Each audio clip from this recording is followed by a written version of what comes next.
ड्वान एक नौजवान था जो अक्सर रात को जॉगिंग करने निकलता था, बस फिट रहने के लिए। तो एक शाम हमेशा की तरह वो दौड़ रहा था और तभी एक चौराहे पर उसने देखा कि कुछ गैंगस्टर्स किसी को बुरी तरह पीट रहे थे और पता नहीं क्यों उसकी नजर उस गैंग के लीडर पर जाकर रुक गई। कुछ था उस चेहरे में, कुछ जाना पहचाना सा। और जैसे ही दोनों की आंखें मिली, ड्वान के जहन में पुरानी यादें उमड़ पड़ी, खुशियों भरे दिनों की यादें, एक पुराने दोस्त की यादें। और यहीं से कहानी हमें कई साल पीछे ले जाती है, जब ड्वान स्कूल ट्रांसफर के बाद एक छोटे से गांव में आया था। गाड़ी में बैठा वो चुपचाप था, जैसे किसी गहरी सोच में डूबा हो। कुछ भारी सा था उसके मन पर, और नए घर पहुंचने के बाद भी वो वैसा ही रहा, दूर दूर खामोश। जब उसके कोच और एक दोस्त जीवो ने सामान खोलने में मदद करनी चाहिए तो उसने मना कर दिया, बोला अकेले कर लूंगा। और जब वो दोनों चले गए, ड्वान लेट तो गया, लेकिन नींद तो आई ही नहीं। उसका अतीत अभी भी उसका पीछा कर रहा था। देखो, सोल में वो एक होनहार एथलीट था, दौड़ में कई रेस जीत चुका था, नेशनल लेवल तक जाने का सपना था। लेकिन फिर एक रेस ने सब कुछ बदल दिया। अचानक गिरा और पैर में गंभीर चोट लग गई। उस दिन उसके कोच और जीवू दोनों स्टैंड में बैठे थे। वो भाग कर आए, उसे फिजियोथेरेपी ले गए, सब कुछ किया, लेकिन सपोर्ट के बावजूद वो चोट उसे अंदर से तोड़ गई। नेशनल एथलीट बनने का सपना चकनाचूर हो गया। उसने कंपटीशन छोड़ दी और आखिरकार स्कूल भी बदल लिया, नई शुरुआत की उम्मीद में। अब अगली सुबह उसका पहला दिन था नए स्कूल में, लेकिन पैर अभी पूरी तरह ठीक नहीं हुआ था, इसलिए देर हो गई और गेट बंद था तो बाढ़ कूदकर अंदर आना पड़ा। उसी में फिर से चोट खा बैठा। एक टीचर ने पकड़ लिया और बाकी लेट आए बच्चों के साथ सजा दे दी। लेकिन खुशकिस्मती से वो टीचर मिस्टर सांगबाई थे, और जब उन्हें पता चला कि डॉन ट्रांसफर स्टूडेंट है तो थोड़ी नरमी दिखाई। पर मुसीबतें यही खत्म नहीं हुई। पहले ही दिन एक लड़का आया, नाम था चिन्हो। उसने डॉन से पैसे मांगे, एक तरह से धमकी दी, लेकिन डॉन वो झुकने वालों में से नहीं था। उसने साफ मना कर दिया और उसकी ये हिम्मत देखकर चिन्हो का मुंह खुला का खुला रह गया। थोड़ी ही देर बाद एक सीनियर गैंगस्टर आ धमका अपने गुट के साथ। नाम था हानुंग। वो चिन्हो से पैसे वसूलने आया था जो उसे देने थे, और जब चिन्हो के पास पैसे नहीं निकले, हानुंग ने सबके सामने उसे पीटना शुरू कर दिया। ड्वान ये देख नहीं पाया। वो आगे बढ़ा और हानुंग के सामने खड़ा हो गया। लड़ाई रोकने की कोशिश की। इससे पहले कि बात बढ़ती, एक टीचर आ गए और सबको रोक दिया। सजा के तौर पर ड्वान और उन गैंगस्टर्स को मैदान के चक्कर लगाने पड़े, और यहाँ सबको हैरानी हुई। ड्वान ने वो सजा ऐसे पूरी की जैसे कुछ हुआ ही नहीं। ताकत और स्टेमिना दोनों ऐसे जैसे उसे इसकी आदत हो। लेकिन मुसीबत तो अभी खत्म नहीं हुई थी। स्कूल के बाद हानुंग अभी भी गुस्से में था। वो बाहर ड्वान का इंतजार कर रहा था, और जैसे ही ड्वान बाहर निकला, हानुंग ने बिना कुछ कहे हमला कर दिया। लेकिन लड़ाई आगे बढ़ती इससे पहले एक और लड़का बीच में आ गया। उसका नाम था जिनसू, और ड्वान को तो यकीन ही नहीं हुआ। जिनसू उसका बचपन का दोस्त निकला। दोनों तुरंत जुड़ गए। पुराने दिनों की बातें करते हुए वो ड्वान के घर आ गए। वहां जिनसू की नजर उसके कमरे में रखी ट्रॉफियों और मेडल्स पर पड़ी। वो हैरान था इतनी उपलब्धियां देखकर। उसने एक मेडल उठाया, इम्प्रेस था कि ड्वान कितना बड़ा रनर रहा है। लेकिन ड्वान उसे अभी भी अपने टूटे हुए करियर का बोझ था। उसने बस इतना कहा कि रख लो अगर चाहिए तो।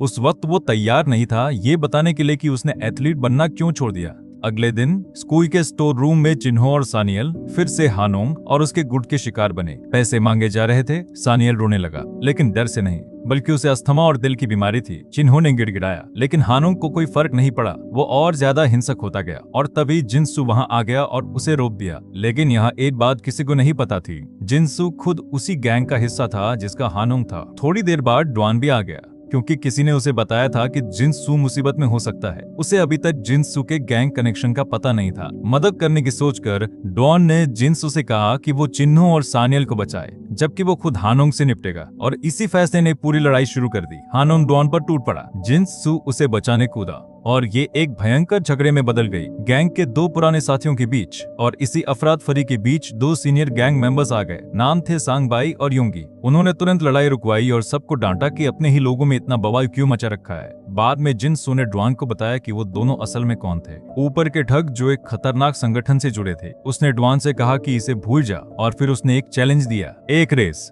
वही दौड़ जो वो बचपन में लगाया करते थे। चिन्हो और सानियल ने रेफरी का काम किया, और ड्वान ने अपने घायल पैर के बावजूद वो रेस जीत ली। अगले दिन ड्वान अस्पताल गया फिजियोथेरेपी के लिए। वो अपना पैर ठीक करने पर पूरी तरह लगा हुआ था ताकि दोबारा दौड़ सके। कई सेशन के बाद प्रोग्रेस साफ दिखने लगी।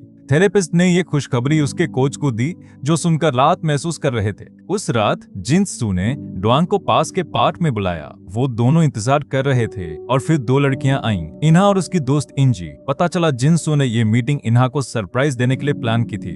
इन्हा असल में उनकी बचपन की दोस्त थी। जिनसू को वो सालों से पसंद थी, हालांकि वो हमेशा दूरी बनाए रखती थी। इस बार वो बस सबको दोबारा साथ लाना चाहता था। वो रियूनियन बड़ी प्यारी थी, हंसी मजाक हुआ, पुरानी बातें हुई, उन दिनों की जब जिंदगी इतनी आसान थी।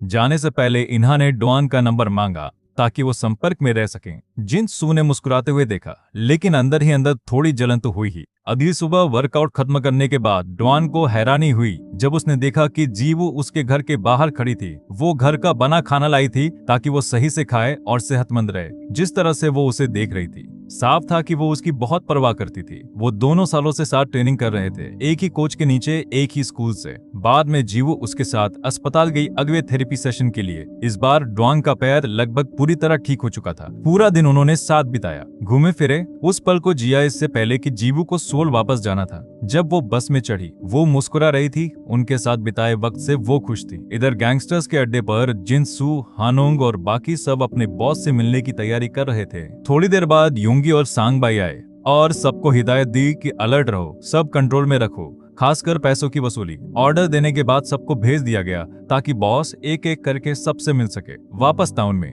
डॉन का जोश लौट आया था। वो पहले से भी ज्यादा मेहनत से ट्रेनिंग कर रहा था। चिन्हो और सानियल भी साथ थे, उसे मोटिवेट करते हुए। यहाँ तक कि उसने जिनसू की टीम के साथ बास्केटबॉल भी खेली, बस मजे के लिए। कुछ वक्त के लिए सब कुछ नॉर्मल लग रहा था। डॉन, जिनसू, चिन्हो और सानियल का बॉन्ड मजबूत होता गया और वो अपने दिन साथ बिताते थे। एक रात जब सब अपने अपने रास्ते चले गए, जिनसू एक छोटी सी स्पोर्ट्स शॉप के पास से गुजरा। शीशे के अंदर उसने देखा एक जोड़ी रनिंग शूज रखे थे। वो रुक गया, उसे डॉन की याद आ गई, उसका वो दोस्त जिसने अपनी चोट की वजह से एथलीट बनने की उम्मीद ही छोड़ दी थी। इधर दूसरी तरफ शहर में हानोंग और योंगी एक बार में बैठे थे, गहरी बातों में डूबे। हानोंग ने शक के बीज बोने शुरू किए। उसने योंगी को समझाया कि जिनसू को सबक सिखाना जरूरी है। आजकल वो अलग ही बिहेव कर रहा था जब से डॉन उसकी जिंदगी में वापस आया था।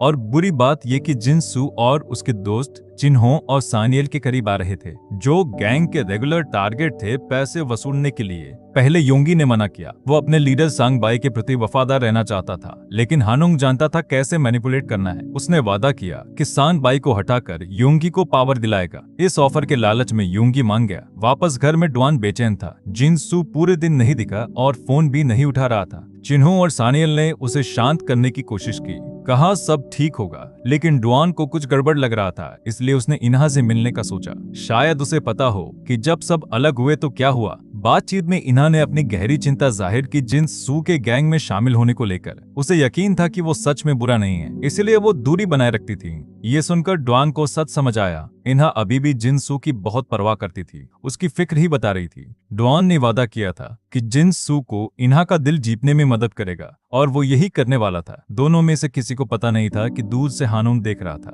छुप कर उसने उनकी मीटिंग की फोटो खींच ली, कहानी को अपने फायदे के लिए तोड़ मरोड़ने को तैयार। उस रात बाद में एक कैरोके बार में, जो गैंग का हेडक्वार्टर्स था, जिनसू और बाकी सब अपने बॉस का इंतजार कर रहे थे। जब सांगबाई आया, सब खामोश खड़े हो गए। योंगी ने जिनसू को बॉस से प्राइवेट मीटिंग के लिए बुलाया। बातचीत के बाद जिनसू बाहर आया तो हानोंग उसका इंतजार कर रहा था। उसने झूठ बोलने शुरू किए, कहा कि डॉन ने उसे धोखा दिया है, कहा कि इन्हा डॉन के साथ घूमने गई थी उसकी पीठ पीछे और दोनों ने किस भी किया। जिनसू को पहले यकीन नहीं हुआ, लेकिन हानोंग अभी खत्म नहीं हुआ था। मुस्कुराते हुए उसने वो फोटो निकाली जो उसने छुप कर खींची थी, उनकी दोस्ती बर्बाद करने को तैयार। अगली सुबह स्कूल में जिनसू ने डॉन को मैसेज टाइप करना शुरू किया। सब कुछ क्लियर करना चाहता था, सच जानना चाहता था, लेकिन भेजने से पहले ही हानोंग योंगी और बाकियों के साथ आ गया। साथ में सानियल और कुछ और स्टूडेंट्स को घसीट कर लाए थे। फिर से पैसे मांगे जा रहे थे। इस बार योंगी ने जिनसू को ऑर्डर दिया कि इन्हें पीटकर अपनी वफादारी साबित करे सबके सामने। जिनसू ने हिचकिचाहट दिखाई। ये कोई अनजान बच्चे नहीं थे, ये उसके दोस्त थे। लेकिन योंगी को परवाह नहीं थी। उसने और जोर डाला और हानोंग से कहा कि जिनसू से करवाए। क्लास में चिन्हो भागते हुए डॉन के पास आया। उसने सुना था कि जिनसू फिर से स्टूडेंट से पैसे वसूल रहा था। जब वो वहां पहुंचे तो जो देखा उन्हें यकीन ही नहीं हुआ। जिनसू बेरहमी से उन्हीं बच्चों को पीट रहा था जिनकी कभी वो रक्षा करता था। सानियल ने रोकने की कोशिश की, हैरान था अपने दोस्त को ऐसा देखकर, लेकिन खुद भी चोट खा बैठा। डॉन सही वक्त पर पहुंचा और सब कुछ देखा।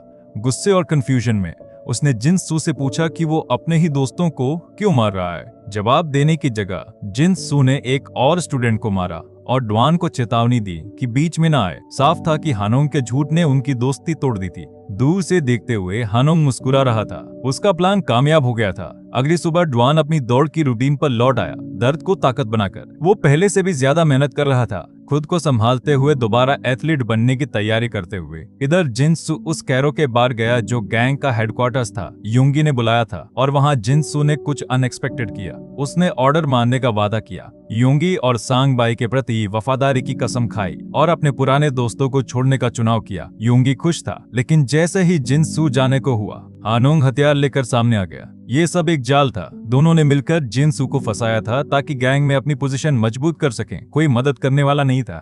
जिनसू को अकेले ही उनसे लड़ना पड़ा। उस रात बाद में खून से लथपथ और थका हुआ जिनसू ने इना से संपर्क करने की कोशिश की। जब उसने आखिर उसे दूर से देखा, वो पास जाने की हिम्मत नहीं जुटा पाया।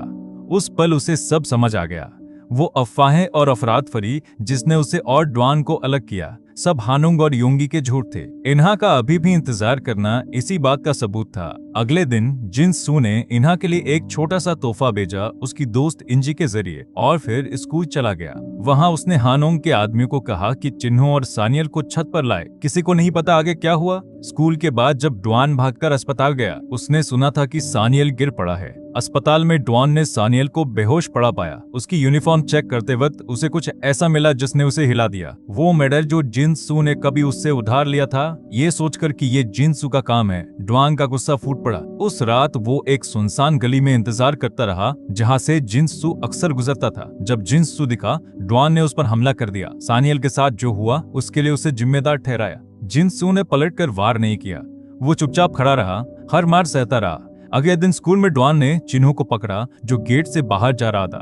सानियल वाली घटना के बाद उसे निकाल दिया गया था। चिन्हो डरा हुआ लग रहा था और छत पर जिनसू और सानियल के साथ जो हुआ उसके बारे में बात नहीं करना चाहता था। डुआन ने जिद की। उसने तब तक नहीं छोड़ा जब तक चिन्हो टूटकर सब कुछ नहीं बता दिया। पता चला कि जिनसू जिम्मेदार नहीं था। हाँ, उसने चिन्हो और सानियल को छत पर बुलाया था, लेकिन उन्हें मारने के लिए नहीं। वो बस इतना चाहता था कि वो डुआन का मेडल वापस करे और उसकी माफी पहुंचाए। उनके बीच जो गलतफहमियां हुई उनके लिए। जब वो जाने वाले थे, हानोंग के कुछ आदमी आ गए, पैसे मांगने लगे और बेरहमी से मारने लगे। उनकी हिंसा हानोंग से भी ज्यादा थी। सानियल को अस्थमा और कमजोर दिल था, इतना तनाव झेल नहीं पाया और बेहोश हो गया। चिन्हो डर गया और भागने लगा मदद करने की जगह। बाद में गिल्ट ने उसे तोड़ दिया और उसने जाने से पहले डुआन को सब कुछ सच बता दिया। गुस्से से भरा डुआन हानोंग के आदमियों को ढूंढ कर लाया और उनसे सच कबुलवाया। जो कुछ उन्होंने कहा वो चिन्हों की बात से मेल खाता था। सानियल का गिरना उनकी गलती थी, जिनसू की नहीं।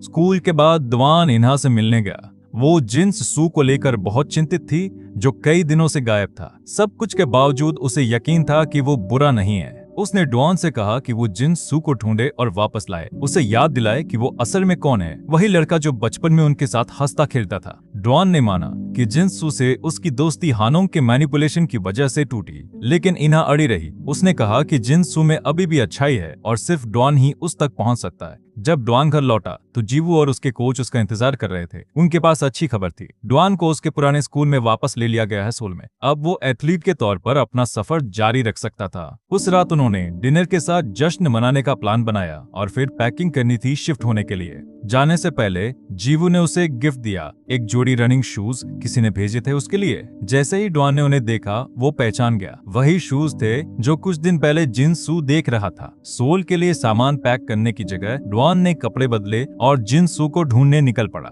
उसने हर जगह तलाशा और आखिर हानोंग से टकरा गया। जब उसने जिनसू के बारे में पूछा, हानोंग ने मुक्को से जवाब दिया, लेकिन डुआन ने पलटवार नहीं किया। वो गिड़गिड़ाया सच जानने के लिए, अपने दोस्त को ढूंढने की बेचैनी में। उसकी जिद देखकर हानोंग ने आखिर एक पता दे दिया। डुआन सीधा वहां गया, एक पुरानी कैरो की बिल्डिंग जो उसे गैंग के मुख्य अड्डे के तौर पर याद थी।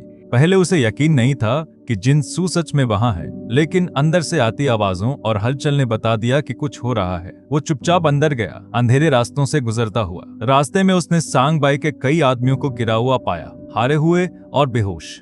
छत पर जिनसू बचे हुए गैंग मेंबर्स से लड़ रहा था। वो सब कुछ खत्म करना चाहता था। जो गैंग बन चुकी थी उसे तबाह करना चाहता था ताकि कोई और न मारा जाए। जब वो घिर गया तभी डुआन आ पहुंचा और उसे बचाने कूद पड़ा। साथ मिलकर वो आखिरी बार लड़े, बिल्कुल वैसे जैसे बचपन में लड़ते थे। जब पुलिस की सायरन दूर से सुनाई देने लगी, उन्हें समझ आया कि वक्त खत्म हो रहा है। वो साथ भागे तंग गलियों से, लेकिन अचानक जिनसू रुक गया। वो पीछे मुड़ा और खुद को पकड़वा दिया ताकि डॉन बच सके। उसे पता था कि डॉन का इस सब से कोई लेना देना नहीं था। उसकी गलतियों की सजा उसे नहीं भुगतनी चाहिए थी। डॉन जितना तेज भाग सकता था भागा। शरीर अपने आप चल रहा था, दिल दर्द से भारी था। उसके दोस्त ने उसे बचाने के लिए सब कुछ कुर्बान कर दिया। वक्त गुजरा, कहानी वापस वहीं आती है जहां से शुरू हुई थी। उस शांत रात को जब डॉन का एक जाने पहचाने चेहरे से सामना हुआ, उस चौराहे पर सामने खड़ा आदमी जिनसू था। अब वो भगोड़ा नहीं था, बल्कि गैंग का नया लीडर था। उन्होंने एक शब्द नहीं कहा, उनकी आंखें बता रही थीं। एक ऐसी दोस्ती का वजन जो दर्द से गुजर कर भी टिकी रही। जिनसू रात में चला गया, वो जिंदगी जो उसने खुद चुनी थी, और डॉन वापस लौटा जो वो सबसे अच्छा करता था, वो दौड़ा। तो यार, ये थी डॉन और जिनसू की कहानी। सच कहूं तो असली दोस्त वही होता है जो आपकी हिफाजत के लिए अपनी दुनिया तक जला दे। जिनसू ने वही किया। उसने अंधेरे को चुना ताकि उसका दोस्त रोशनी में दौड़ सके। ऐसी दोस्ती आजकल कहाँ मिलती है? अगर आपके पास भी ऐसा कोई यार है तो इस वीडियो को उसके साथ शेयर जरूर करना। और हाँ, अगर कहानी ने दिल को छुआ हो तो लाइक ठोक दो और चैनल को सब्सक्राइब कर लो ताकि ऐसी और कहानियां आप तक लाता रहूं। मिलते हैं अगली वीडियो में, तब तक के लिए अपने दोस्तों का ख्याल रखना।